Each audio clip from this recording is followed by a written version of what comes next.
राधे राधे दोस्तों, आपका कठिन पथ में स्वागत है। प्यारे भक्तों, वीडियो को लाइक, चैनल को सब्सक्राइब करना ना भूले। भगवत दर्शन उसी को प्राप्त होते हैं जिसकी भगवत दर्शन की प्रबल उत्कंठा के लिए चार बातें जीवन में आ जाएं। पहला, नित्य निरंतर नाम जप रसिकों के संग से। शर्त है रसिकों के संग, भजन न होई संग बिन। हे मनमानी नहीं होता, रसिकों के संग से भजन की वृत्ति। प्रमाणित भजन होना चाहिए, आचार्य परंपरा, गुरु परंपरा से। दूसरा, भगवद विग्रह को साक्षात भगवान का स्वरूप मानना। जैसे कुछ ऐसे भाव वाले लोग हैं कि अरे पत्थर पूजने से, धातु पूजने से क्या प्राप्त, क्या वहां भगवान है? कौन सा तुम्हें ज्ञान है भाई? कौन सा ज्ञान है? जब सर्वम खलमिदम ब्रह्म, तो ये तो अवतार है भगवान का, अर्चा अवतार। भगवान अवतरित होते हैं। जैसे हम छवि विराजमान किए, जब हम भाव सेवा करते तो भगवान छवि में आके विराजमान होते हैं, भगवान विग्रह में विराजमान होते हैं। ये श्रद्धा और विश्वास का विषय है। ये नास्तिक लोगों को समझ में नहीं आएगा। जिस मूर्ति को आप, जहां मूर्तिकार निर्माण कर रहा हो, वहां देखो, उसी मूर्ति को पूज करके ब्रह्म प्राप्त, भगवत प्राप्त महापुरुष हो गए। प्रेमाश्रुओं से अभिषिक्त किया है। ये बाहर वालों की ऐसों की बातें न सुने, नहीं तो जो छोटी श्रद्धा वाले लोग होते हैं उनकी श्रद्धा नष्ट हो जाती है। अरे क्या है, ऐसे से ऐसा, न वो बोलते हैं, न वो खाते हैं, न देखते हैं, और ऐसे विराजमान। आपको क्या पता है? आपका भाव है क्या? आप जानते नहीं हो। भाव आ जाएगा तो इस साथ चलते हैं, बोलते हैं, खाते हैं, देखते हैं। भाव का खेल। एक प्रसंग में एक ब्राह्मण बूढ़े के साथ एक जवान तीर्थ यात्रा में गया था। सारांश में बता रहे हैं। ब्राह्मण तीर्थ यात्रा का इच्छुक हुआ, पर उसको लगा कि मेरे बेटे तो हैं, पर धनी होने के कारण वो विलासिता में युक्त हैं, मेरे साथ तो चलेंगे नहीं। अगर कोई जवान आदमी मिल जाए, मुझे तीर्थ यात्रा करवाए, उसे कुछ भेंट पूजा दे देंगे। तो एक गरीब ब्राह्मण का जवान लड़का था, बात की तो उसने कहा हमारा भी सौभाग्य होगा कि तीर्थ यात्रा होगी और आप हमारे पिता तुल्य, आपकी सेवा होगी। समस्त तीर्थों में भ्रमण कराया। जब वृंदावन आए तो बहुत सेवा उसने की। उसका मन बहुत प्रसन्न हो गया। धनी का वृद्ध था तो गोपाल जी के दर्शन कर रहा था। उसने कहा वृंदावन को साक्षी करके, गोपाल जी महाराज सामने हैं, मैं बहुत प्रसन्न हुआ तुम्हारे ऊपर, तुमने इतनी सेवा की। एक बेटी ब्याह योग्य है, मैं तुम्हें ब्याह करवा दूंगा अपनी बेटी से। तो कहा देखो, हमने तो नहीं कहा, तुमने कहा है ना, इस बात को ध्यान रखना, वहां जाके भूल मत जाना। ऐसा ही हुआ। सारांश में बताया। वो जब गांव पहुंचा तो वृद्ध की हिम्मत नहीं हुई अपने धनी बेटों से कह दे कि बहन का ब्याह उस गरीब के साथ कर दो। काफी दिन हो गए, कोई चर्चा ही नहीं, तो ब्याह की बात थी। उस गरीब ब्राह्मण ने जाके कहा बूढ़े ब्राह्मण से कि आपने कहा था भगवान के सामने कि अपनी बेटी का ब्याह तुम्हारे साथ कर देंगे। तो जवान बेटों के भय से उसने कहा मुझे याद नहीं ऐसा कुछ। याद नहीं? तुमने भगवान के सामने कहा था। और कह रहे हो याद नहीं? तो बेटों ने कहा कि चलो भागो यहां से। भगवान के सामने कहा बुलाओ भगवान को, अगर साक्षी दे देंगे तो हम बहन का ब्याह कर देंगे। बोले पक्का?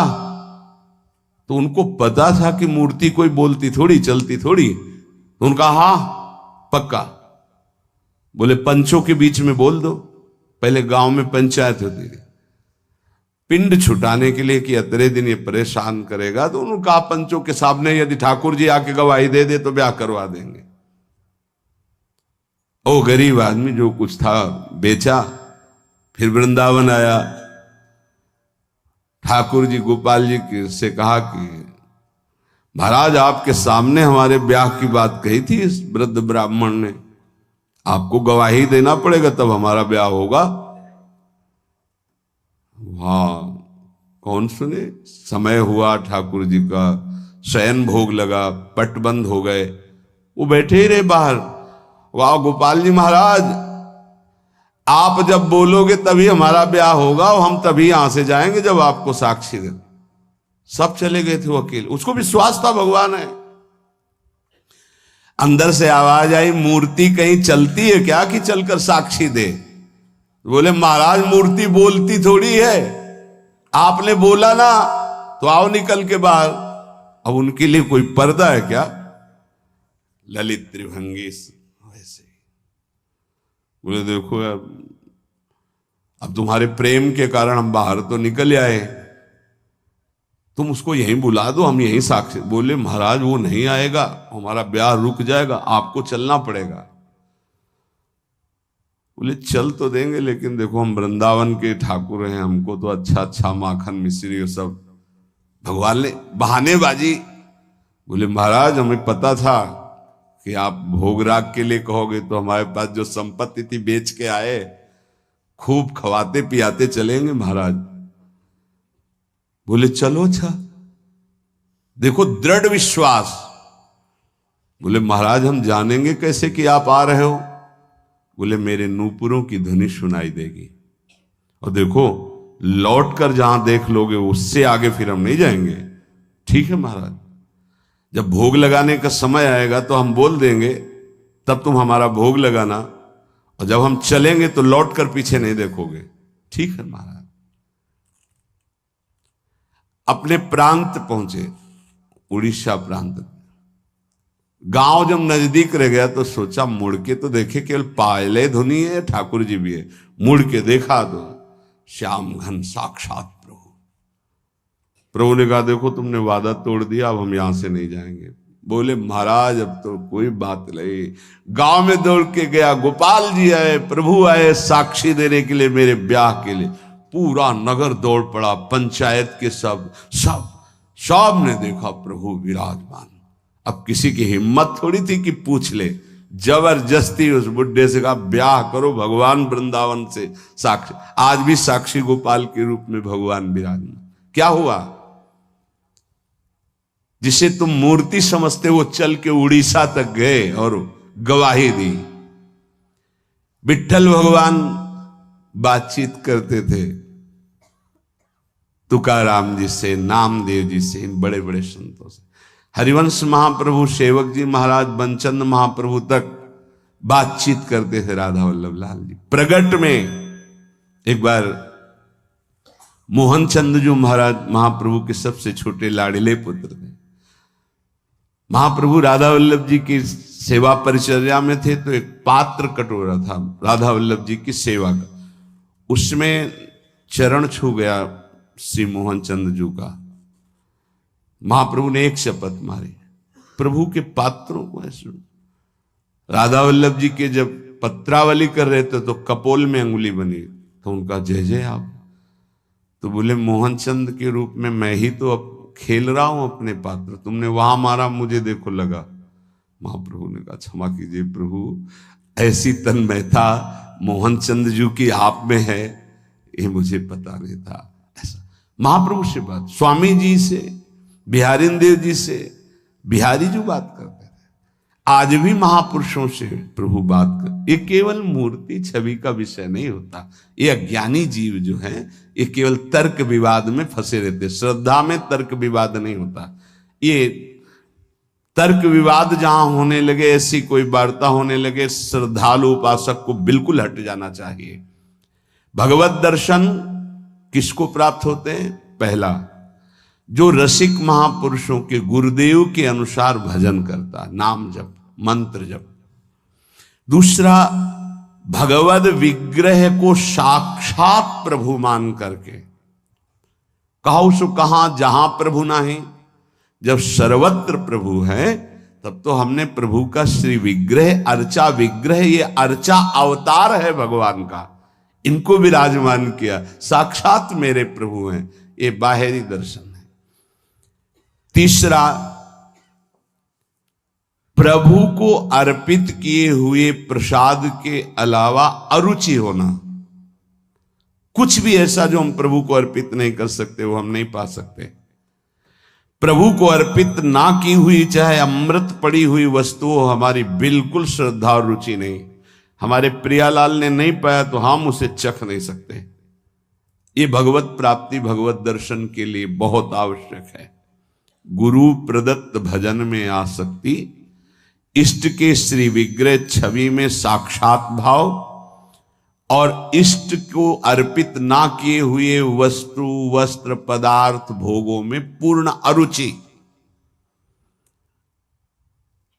कई बार हमने ऐसे संतों को देखा जो अमनिया जैसे, पा लीजिए, नहीं अमनिया है ना, हम अपने ठाकुर को भोग लगा के पाएंगे, या आप अपनी श्री जी को भोग लगा दीजिए तो पालेंगे, अन्यथा नहीं। अमनिया नहीं, अमनिया माला, पत्र, पुष्प, सुगंधित कुछ भी नहीं। हमारा जीवन प्रसादी हो जाना चाहिए। ये बहुत ध्यान से अपनी दिनचर्या में देखिए कि कभी अमनिया मत पाइए। चौथा, सहनशील, ये बहुत आवश्यक है। बहुत सहनशील उपासक को होना चाहिए। जितना सहोगे उतनी भक्ति प्रकाशित होगी। सहत सहत बाढ़े भगति, गृह तनु गुरु हितगार। गुरुदेव को समर्पित जीवन और सहनशीलता, निश्चित भगवत दर्शन। 4 बातों से निश्चित भगवत दर्शन हो जाता है। ये बहुत खास बात है जिसको धारण करना बहुत कठिन है, पर गुरु कृपा पात्र बहुत सरल ढंग से इसे निर्वाह कर ले जाता है। क्या? किसी से मतलब नहीं। इस मार्ग के उपासक किसी से मतलब नहीं। पहले तो कहा पीछे वाले में कि जो विषयी पुरुषों का समूह है उनके संग से भयभीत रहे, कभी संग न करे। अब आगे वाले में कहा महान संगा नाम, किसका ये स्वरूप होता है? बोले जो वह तो महताम श्री पद रजा, महापुरुषों की चरण रज से जिसका शरीर अभिषिक्त है और माथे पे जिसकी चरण रज विराजमान है, गुरुजनों की, संतों की, रसिकों की, वो महान संगानाम सहज मधुरात्म प्रिय कथा। वो निसंग ही नहीं, महान निसंगानाम, जागृत स्वप्न सुषुप्ति कभी भी कहीं भी उसका किसी से संबंध नहीं है, शरीर से भी नहीं। क्योंकि महान संगानाम तभी हो सकता है, शरीर से भी नहीं। यह ज्ञानी जीव जानते नहीं। कहते हैं शरीर तो यहां छूट जाता है, फिर गति किसकी होती है? भगवत प्राप्त। शरीर तो एक कपड़ा है, समझते नहीं हो। इसके नीचे एक कपड़ा है, सूक्ष्म शरीर, उसके नीचे एक है कारण शरीर। आप पहनने वाले हो, ये आपके कपड़े हैं। एक छूटता है सिर्फ स्थूल शरीर, सूक्ष्म शरीर और कारण शरीर को लेकर के बार बार जन्म मरण होता रहता है, कपड़े बदलते रहते हैं।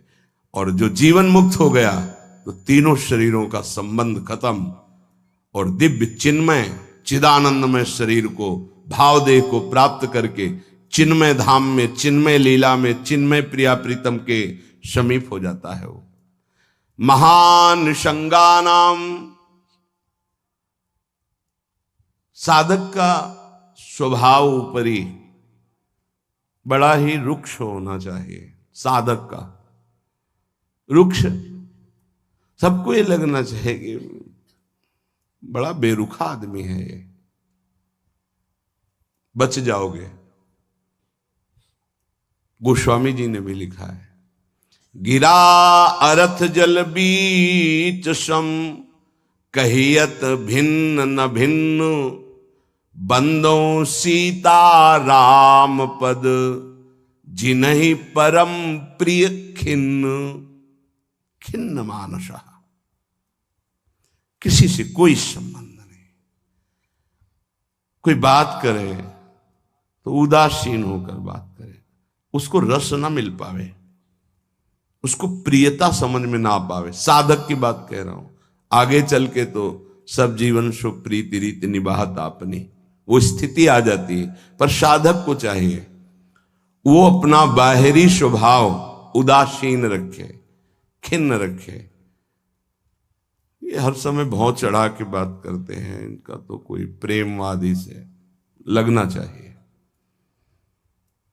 मुस्कुरा करके बात करना, ये आगे चलकर आता है। हंसी बोले बहुमान दे, बहुमान किसको दे रहा? आराध्य देव को। वो हंस किससे रहा? आराध्य देव से। साधक की हर समय स्थिति ऐसी नहीं होती, इसलिए उदासीन अति रही गोसाई। पूज्य श्री गोस्वामी जी महाराज कहते हैं साधक को उदासीन रहना चाहिए।